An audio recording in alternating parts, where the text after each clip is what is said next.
Thank you. That's a lot of press. That's good. We had a great event. This was something very special.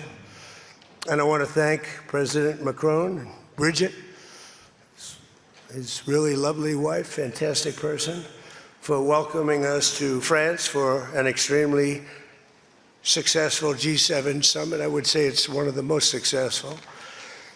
And this meeting could not have come at a better time. On Sunday, we reached an agreement with Iran that achieves everything we set out to accomplish, everything and much more. Ending the current conflict, reopening the Strait of Hormuz, and preventing Iran from ever obtaining a nuclear weapon. That's what it was all about. That was about 99%. Iran cannot have a nuclear weapon. They can't develop it, buy it. They can never have a nuclear weapon. At the same time, with this announcement, or close to it, as people started to think it was going to happen when Iran was making some very positive statements, the stock market has surged to record highs, picking up thousands of points over the last short period of time, thousands of points. And oil is dropping like it has never dropped before, at levels that went in numbers down $7, down $8. They've never seen anything like that. But if we didn't do this deal, we could have dropped more bombs for another 3 weeks, 2 weeks, 4 weeks, 2 years. You would never have the Hormuz Strait open. You would never have success. Your market would have, instead of going up at levels that nobody's ever seen before, would go down at levels that nobody ever saw before, maybe except for 1929 or whatever. And you know, all the tough guys don't realize that this wasn't a 3-month deal. This was years in the making. You know why? Because I was the one that killed General Soleimani. And if I didn't kill General Soleimani, we probably wouldn't be talking right now about this deal, because he was a mad genius. They never were able to replace him. But a lot of people forget that. The tough guys, you know, the tough guys that would drive the country right down the tubes. The past 2 days have provided a chance to discuss the details of this historic agreement with many of our closest friends and allies, including the G7 nations and many presidents and prime ministers. As you saw, Prime Minister Modi was here. We had a long talk. He's a great guy. They are thrilled that we made a deal, every one of them. There's not one nation that came to us and said, please, sir, keep dropping bombs on them. Please keep dropping bombs. The stupid people say that. But I'm thrilled to report, and by the way, those last 2 days were brutal. $200 million worth of bombs. And, you know, it is expensive too, by the way, aside from everything else. And they knew I was coming for a third night. We informed them we're coming for a third night. They didn't have their Navy, it's sunk. They didn't have their Air Force, it's gone, not one plane. They didn't have anti-aircraft equipment, so we got free reign. They didn't have their leaders. But they have a new group of leaders that I think is, actually, I think they're smarter. I think they're very smart. I think they're far less radicalized. And I think they're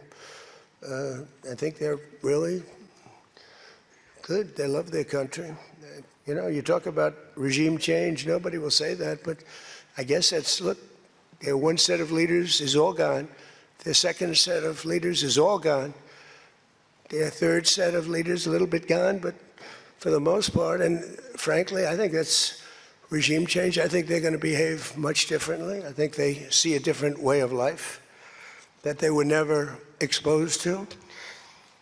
So the one thing I didn't want to see is, I didn't want to see economic catastrophe. If you kept this going, that could have happened. But all I know is every time we talked about the possibility of peace, the stock market shot up like a rocket ship. It never went down. They didn't like it. The people, you know, the stock market is more brilliant than anybody there is, including the people on the stage, other than me, of course. Let's see. I don't know. What do you think, Scott? Is the stock market more brilliant than you? No, sir. Oh, that's a terrible statement. All right. The stock market is quite brilliant. And every time we said something amazing, like we're going to settle, it would go up. And every time we said something negative, like, guess what, we're not going to be able to settle, it would go down very big, Peter, right? Very, very big. Tells you something. And you know, I've studied presidents, some good, some bad, some great. Not too many are great, and some really bad. We had one just recently. And the one president I did not want to be was the late, great Herbert Hoover. I didn't want that, and who knows what would have happened. But bad things happen. So the past 2 days have provided a chance to discuss the details of the deal with the closest friends and allies, the heads of countries. They were all here, a lot of them, far more than the 7, as you know, a lot of them. And they put out a statement. I think President Macron, who did a great job, by the way, did a really fan, him and Bridget, they did a great job. But they all put out statements saying they love this deal because they want to see it over. And they love the fact that the Hormuz, don't forget, if we were going to drop bombs, let's say we went another month, another 2, 3 months, maybe weeks, could be another 3 months, could be whatever. What do you have left? Got maybe nothing, but you don't have, the Strait will never be open because people that own billion-dollar ships, these ships cost $1 billion. They don't like sailing ships or having their ships participate when you go up the coast and you go through the Strait and there are rockets flying over your head. They want to protect their $1 billion investment. You wouldn't have oil for maybe years. These are stupid people. But nobody was tougher than me. Nobody hit Soleimani. You know, when I hit Soleimani, people thought that was the biggest thing to happen in the Middle East for 50 years. That was the biggest event. He was the boss of Iran and respected, but he was a mad genius. He was a genius, the father of the roadside bomb. When you see young men, and in some cases women, mostly men, walking around without legs, without arms, with a face that's been blown to smithereens, it's Soleimani, 95%, 96.2 they say or something, 95%. That was Soleimani did it. Happened to come from Iran, and I blew him up. You remember that? I blew him up in the Valley of Death. He got off his plane and we followed him. And in all fairness, because they've been wonderful to me, Israel, but they didn't want to do that attack. They were all set. The night before the attack, they informed me they didn't want to do it. So I had to make a decision. I made the decision to do it. But it was a joint venture, as we say in the real estate business. That was a joint venture between Israel and us.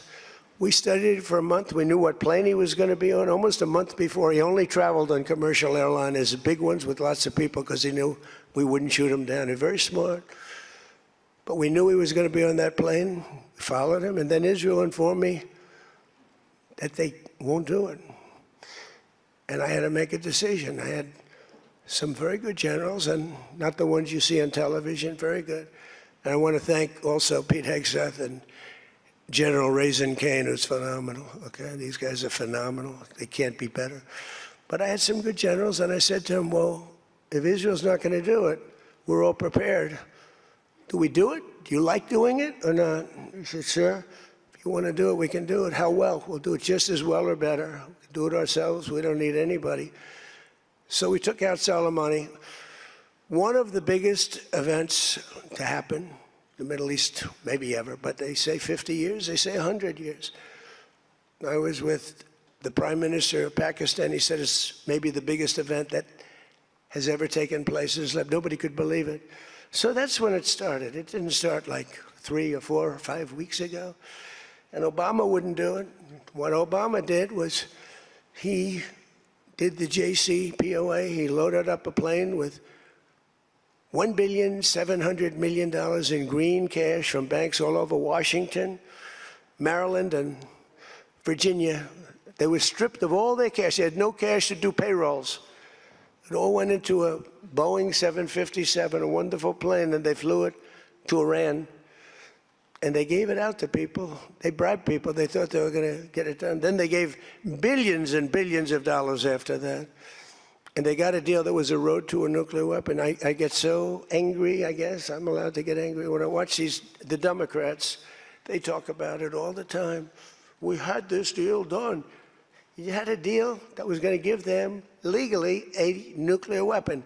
And if that happened, Israel would have been blown away. And in all fairness to Bibi Netanyahu, who happens to be a good man, gets a little excited sometimes. But he happens to be a very good man. We've had an amazing partnership. He's been an amazing prime minister. We have a little dispute over Lebanon. I say, you can do a little softer touch, Bibi. You don't have to knock down a building every time somebody walks into it that's from Hezbollah. But it's been an amazing partnership. But he will say, we're the big partner, and he's the very small partner, and that's true. So he came to the country, and he begged Barack Hussein Obama, the president, not to do the JCPOA. He said it could be the end of Israel, and it would have been if I didn't come along. And Obama didn't listen to him. Bibi actually went to Congress and pleaded with them, and he got nowhere. And they had this horrible deal that was horrible for Israel, and that's where it stood. And then I came along and I terminated that deal. It had very little time left. You know, it was a short-term deal. You know, with countries, you need hundreds of years. You don't need 8 years and 9 years. This isn't like you're signing a lease on a candy store in the corner. You need hundreds of years. This was a short-term lease. It expired long ago. Had I let it run, it expired. You wouldn't have been around. A lot of people wouldn't have been around.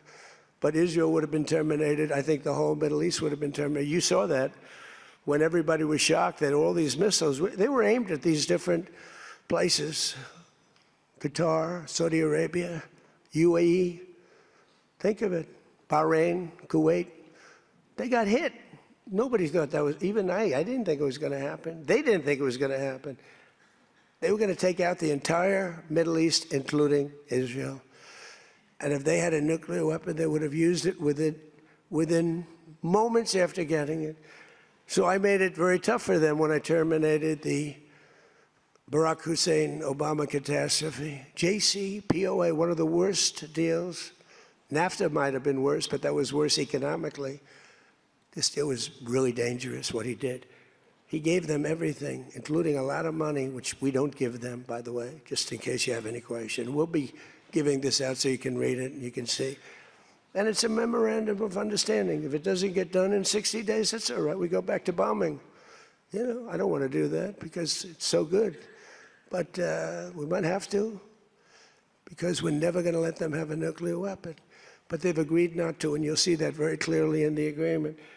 But then the second phase of that was they were building, or they were enriching material, as they say. I call it nuclear dust. They were enriching material under granite mountains. Granite being, for those not in the construction business, granite being a very strong, the strongest stone. It's not as pretty as marble, but it's much stronger. It's a lot stronger. Like the new granite I put on the stairs of the White House going to the Oval Office, the black granite, it's rated 1 million years plus. No marble's rated that. Marble's rated 100 years if it's outside. So these are granite mountains, and the B-2s came along and they hit those air shafts in the dark at 1 o'clock in the morning with no moon. They had a beam going right up everywhere. Those guys did a job, and then they were criticized by certain members of the press, like CNN, for possibly not doing that much damage. And it turned out that the damage was far greater. Those mountains collapsed right on top of everything. Nobody's going to get that for a long time. Unless we want to get it, we'll get it.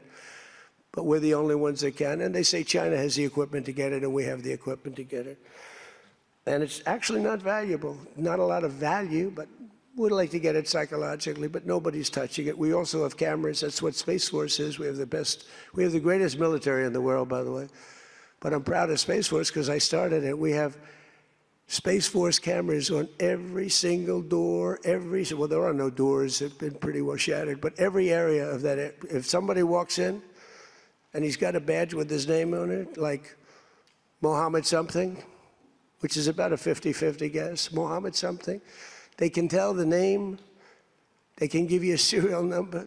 We can see things you wouldn't believe the quality of the stuff that we have. That's why we've been so successful. That's why our blockade will go down in the annals of history as being unbelievable. Nobody's ever seen a blockade like that. It's like a steel wall.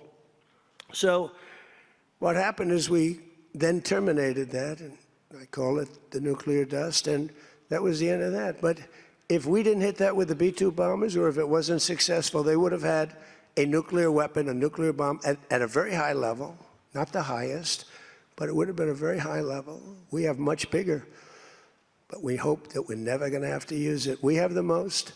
Russia has second. China is very far behind, but going to catch up, unfortunately. You know, they're catching up, but we have the most. We have the most powerful, but we also have the most. But Russia's not far behind. And then you have China in third place, but within 5 years, they'll be probably even.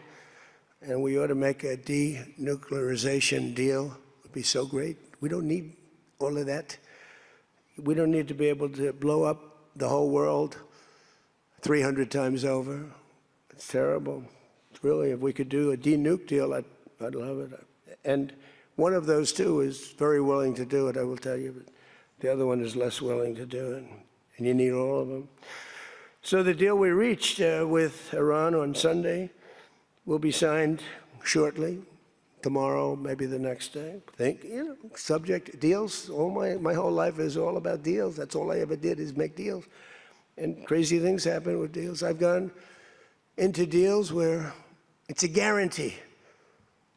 No way it can not be signed. And it doesn't get signed.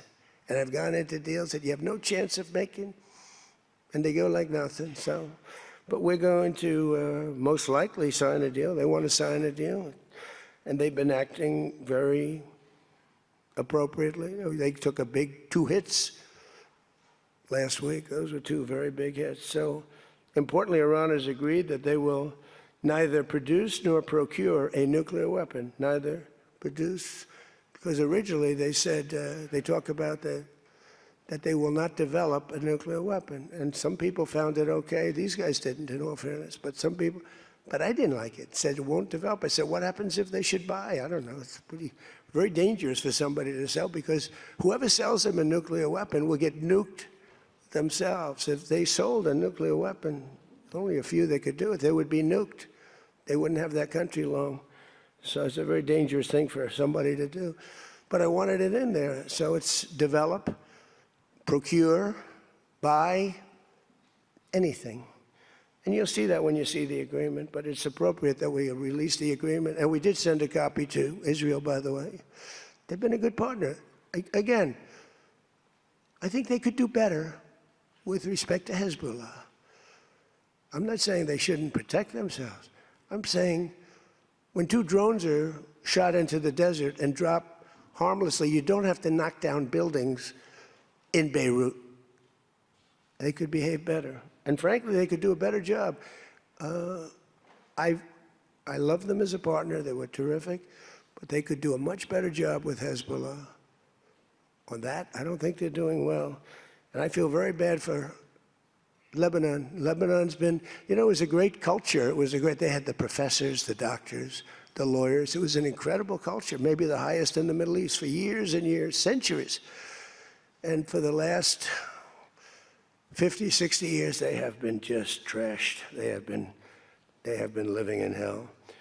So they'll work closely with us to turn over the so-called enriched material that's very deep in the bowels of the earth, very deep. Nobody can get it. So it's not important that we do it quickly, but we could do it fairly quickly. When we have a chance, we'll do it. But in the meantime, we have cameras on every inch of it. Nobody can do it. And if they do, we'll hit them with Patriots, that's all. And they'll be gone. And they know that. Technical discussions on the removal of all stockpiles of enriched materials will begin immediately. We're going to start that immediately.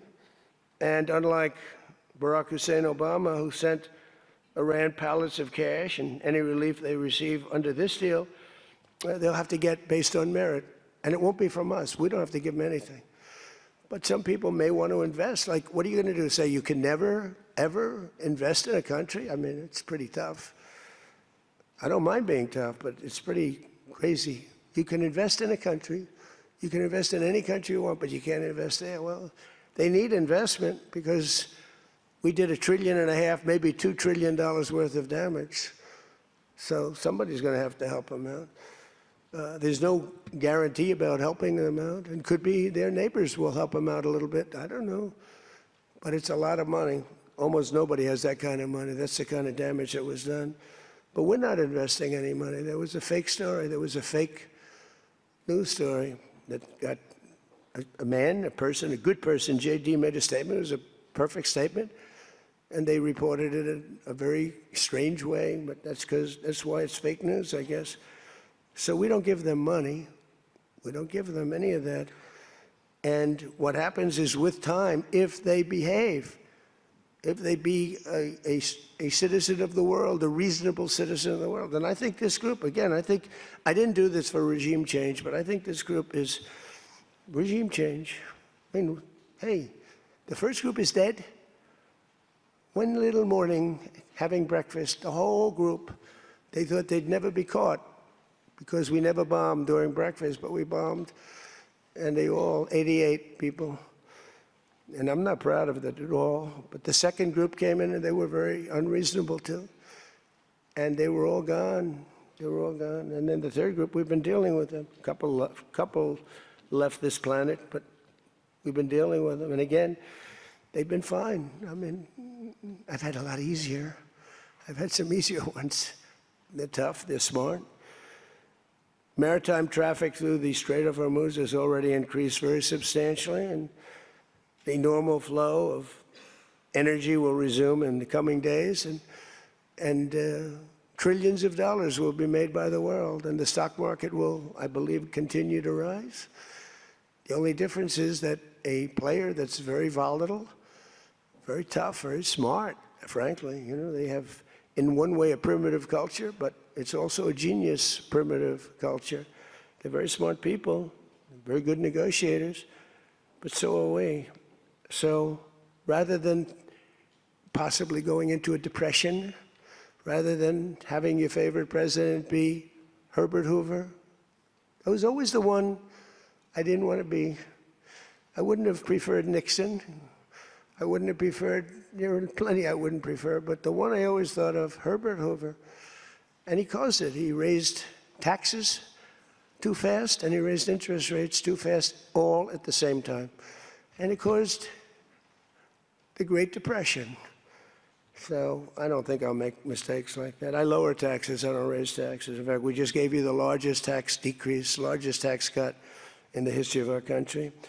So we'll be working on a parallel effort with the Gulf nations to address non-nuclear issues such as the conventional ballistic missiles, which we'll be talking about, and support. I mean, they have to have some because other people have some. You got to have some. Somebody said, you shouldn't give them one. I mean, I have guys, I like some of these guys, but I don't think they're smart. Sir, you shouldn't let them have any missile. I said, well, what am I going to do? Am I going to let Saudi Arabia have missiles, but they can't have them? Yes, sir. Doesn't work that way, you know?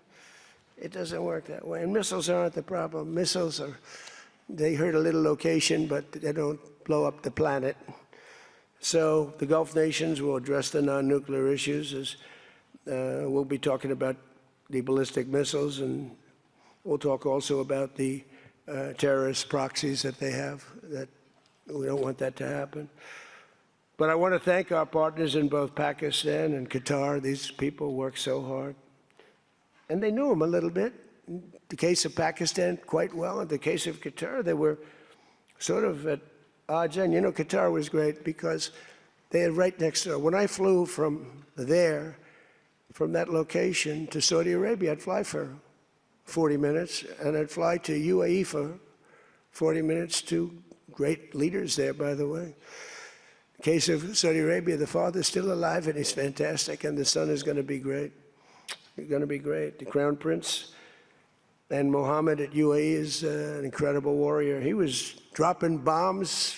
Last week I said, who the hell's dropping all those bombs? It was UAE. He's a good fighter, Mohammed. But every administration for decades has sought to get Iran to relinquish its nuclear ambitions, but the threat only got bigger. The words got bigger and bigger and stronger and bigger, and nothing ever happened. And Iran got stronger and tougher. If we didn't blow them up the first time and then blow out those weapons, they would have been unstoppable. This should have done, what I'm doing and what I did, should have been done years ago. Would have been much easier, much less firepower, but it wasn't. And again, I want to thank all those countries, and I want to thank Israel and Bibi Netanyahu. So obviously the breakthrough would not have been possible without the unprecedented pressure the United States put on the regime over the past year and a half. But again, it started a long time ago. It started with the death of Soleimani. That was a big deal. No president in history has ever been tougher on Iran than I have, and they know that. And by the way, if they don't honor the agreement, or some things aren't even mentioned in the agreement, it's a memorandum of understanding, but we have an understanding of certain things without writing it. And if they don't honor that, we'll probably go back to bombing them until they honor it, you know? It's amazing what bombs can do. So I say it, the Obama deal was a road to a nuclear weapon, and let's call it the Trump deal, was a wall for a nuclear weapon that the nuclear weapon could not get through. Nobody's going to get through it. We built a wall. They weren't going to have it, and that's what we have right now. And it says very clearly, the most important clause to me, too, number one, the Strait opens, but that's much less important than the other clause. Clause number whatever, 5, 8, is a very strong statement that they will never have a nuclear weapon. And it doesn't say they'll have one in 5 years or 10 years or 20 years. With Obama, they were able to enrich very quickly.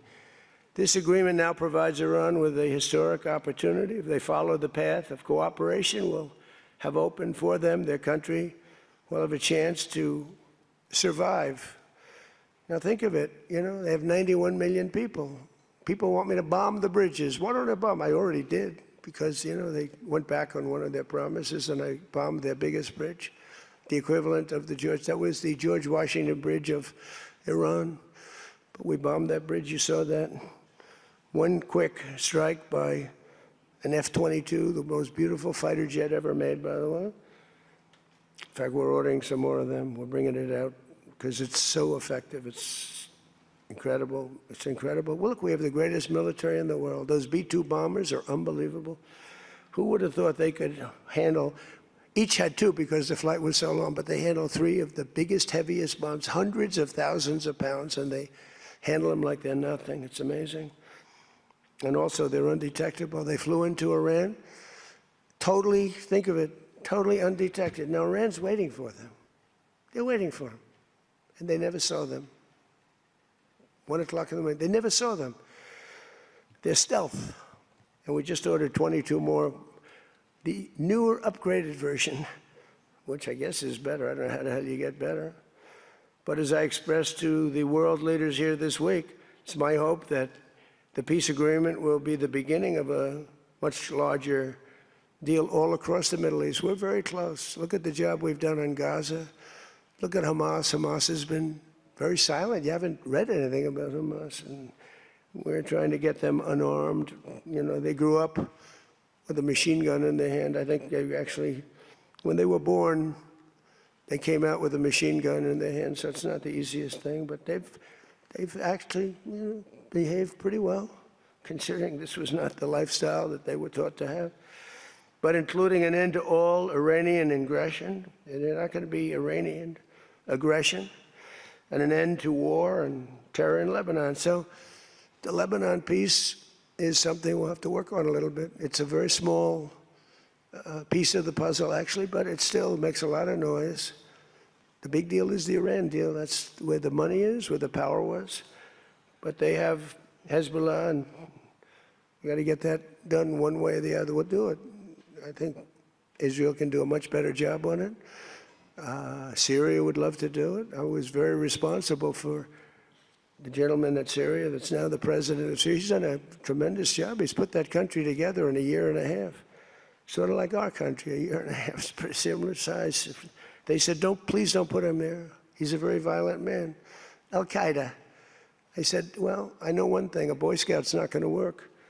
And he's actually done a very good job. He'd love to go in, and Hezbollah is an enemy of his, and he'd go in, but he wouldn't knock down buildings every time he hears there's somebody. He'd just go and get them with precision. But I don't know that people want that. Maybe they don't. Maybe Lebanon doesn't. We have to be guided a little bit by Lebanon. And by the way, the president is going to be coming, Prime Minister, President, going to be coming over to see us very shortly, over the next week or two. Good man. Man is living. What a tough life he's got, because he's got tough groups of people. And it's amazing. Amazing there is a Lebanon with all they've been through. They have been treated worse than just about, I think, anybody. Disrespected incredibly. So the expansion of the Abraham Accords is the other thing that we hope we're going to get. And I think Saudi Arabia, if they lead the way, they'd be doing themselves a big favor, because everybody that's in it, UAE went in right from the beginning. Again, he's a warrior. And they never got out. Nobody ever got out. You think maybe during the war. They were all afraid of, everybody was afraid of Iran. And that's why we ended up with the original members. But then when the election was rigged, that's right, and I wasn't here at all, nobody cared about anything. The country went to hell in every way. That was the least of it. Middle East was the least of it. The country went to hell, allowing 25 million people into the country, unchecked and unvetted, many of them criminals, many of them murderers, 11,888 murderers allowed into our country. So this was the least of it. But the past 2 days have also provided an opportunity to discuss a number of other key issues with members of the G7 and our partners. Yesterday morning, we had a productive conversation on the war in Ukraine. I spoke with President Putin. I spoke with President Zelenskyy, and he was there. And President Putin I spoke over the phone with. And something's going to happen. They're losing a lot of people, a lot of soldiers. They're losing soldiers. Both are losing a lot. Russia's losing more because they're the offensive ones. And when you're offensive in war, you lose more. Pretty simple. But I provided an update on my call Sunday with President Putin and expressed my continued hope. We had a very good conversation with President Putin and a very, very good conversation with President Zelenskyy. I think they both want to do something. They just don't know how to do it.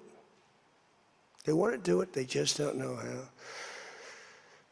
In our session yesterday afternoon on international partnerships, I offered an update on how the United States is leading the world in responding to the Ebola outbreak in Africa, sending $375 million in aid so far to help stop and contain the crisis at its source, and we've done great.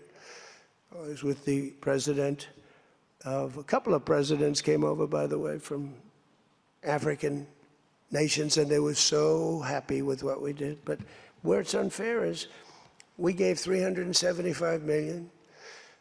The rest of the world gave essentially nothing, maybe a couple of bucks, but nothing. And they were all saying, thank you so much. And I think they've done a good job. It's a terrible thing. Ebola is a terrible thing. That's an unbelievable one. Fortunately, it's not like COVID where it's that easy to spread around, but it's rough. And we've done a good job. We've moved people to certain quarantine, certain locations.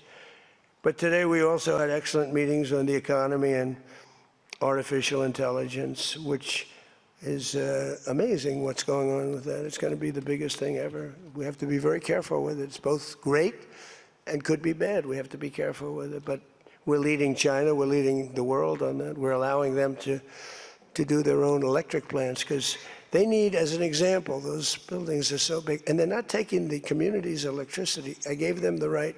It's my idea. I gave them the right to build electric plants like Con Edison in New York. Dig we must. And they've come up with plants that nobody's ever seen anything like them. Those are like very high IQ people. So they're actually building electric plants. So because otherwise they could never build a building because the grid is old and tired and broken and a mess. So they're building it, and they're going to sell very cheaply, they're going to sell their extra electricity into the grid. So we take care of a lot of things, like California, which doesn't have nearly enough electricity. They don't know what they're doing there. And instead of having blackouts and brownouts, they'll be able not to. We found a great deal of unity here at the G7, and we signed a declaration on illegal immigration, the first time ever for a G7 statement. They did a beautiful statement. We signed other agreements to step up and to really coordinate and spend a lot of time coordinating drug trafficking and the stopping of drug trafficking, which is crazy. It comes through Mexico, it comes through the southern border, the little that comes through. They find a way, they put it, they're genius. If they would use that genius for good, they'd be very rich people. They have it in engines, they have it in hubcaps, they have it in areas you wouldn't even believe. They have it in the structures of cars. Most incredible thing. But we've done a great job on it. We have drugs coming through the border are down 61%. Drugs coming through water, the sea, ocean, sea, Gulf, down 97.2%. That's the ones that get hit. Just like we hit the Iranian minesweepers and mine droppers, they call them. They dropped. Who would have 28 mine droppers? Who has 28 mine droppers? They actually had them, but they don't have them anymore. We hit them just like we hit the drug dealers. But drugs are down by water 97%, and over 60% they're down. And now we're going to go and focus on the land. They come through Mexico. Mexico has lost control of their country. The cartels run Mexico, and it's sad. And the president's a very good woman, but she's a very scared woman. The drug cartels are totally running Mexico. It's not even close. We agreed to accelerate our efforts to secure our critical minerals and rare earth supply chains, where we have great companies really going to town. We're going to give everybody a big run because we do it better than, and we had to get motivated. The G7 also agreed that the United States' new approach to international development based on the private sector investment is working at levels that they never thought possible. It's really working. I held a number of very positive bilateral meetings, including with the President of France. It was a very good meeting, actually. The Emir of Qatar, Sheikh Tamim, who's, I tell you, I wish I could really know the guy. You know, some people say, well, he lived in that neighborhood. You can't be saying things that you'd like to have him say. He was fantastic on this, and he's been a fantastic guy in terms of energy and getting energy out there. President of the United Arab Emirates, Mohammed bin Zayed, who's an amazing warrior. President El-Sisi of Egypt. Prime Minister Modi of India. We spent a long time together today. I spoke to Mohammed. I spoke to the Crown Prince of Saudi Arabia a number of times. They're all so happy that they're still, you have to have them happy too, you know. We're using their airports. Not that they could stop us if we didn't want them to, but it'd be nice that I went to get that little sucker. But I missed. I hate missing. But we spoke to all of them and many countries all over the world. So every country, I think Israel too. Look, think of what Israel's getting. They're not going to be nuked. It's very simple. I told Bibi, your biggest risk was that they'd drop a nuclear weapon into the middle of Israel. They'd only need one, and there would be no more Israel. Think of it, Bibi. You got the best, the most important thing that you were asking for is that. So I think they're happy. Some people are going to be, not him, but there are some people, some writers, some that I thought were friends of mine, but I don't want them as friends anymore because they're either stupid or they're bad people. But we stopped nuclear holocaust, and it stopped too. I mean, there's not going to be any of that. So from the beginning to the end, it was clear that this week, America's back. It's bigger and better and stronger. We're more respected as a country right now, I think, than we ever have been. And we were a laughingstock 2 years ago. They would laugh at us. We had a man that should have never been there. You know that. A man that would walk up to a podium once every year, and they'd ask him, what flavor ice cream do you like? I like vanilla. Then he'd try and find the stairs, which he couldn't find most of the time, and he'd leave. This is very unfair reporting. And then you said you didn't know about that. You didn't know there was something wrong. We can never let that happen to our country again. To me, the worst. We had the worst inflation ever. We had the worst in prices and the costs. It's all coming down now because the oil is bringing it down. You're going to see numbers that are going to be amazing. But this evening, I look forward to a very special dinner with President Macron and his fabulous wife at the Palace of Versailles. I sort of like that palace. Palace has a lot of gold. I want to check it out. It's a beautiful palace, maybe the most beautiful of all. I hope you're going to get to see it. The ones that are traveling with me, I hope you're going to get to see it because it's amazing. But they asked me if I'd stay a little bit longer and go to Paris. So I'll get home a little bit later, but it'll be a nice dinner. But I'm interested to see it. I mean, that's the ultimate, I guess. It's the ultimate of its type. Louis XIV, celebrating the 250th anniversary of America's founding and America's oldest alliance. And we're celebrating that a little bit tonight. They'll have the biggest people in Europe at the dinner. And those people love our country. And hopefully Europe's going to find its way. Europe is having a lot of hard times. They're doing some things very badly on energy and on immigration. They're doing things very badly. And we'll be talking about that tonight. So with that all said, if you want to ask us any questions, feel free to ask the people behind me. Yeah? Peter? Bonjour. You've been clear, President Trump, the United States is not going to directly pay Iran, but the U.S. is going to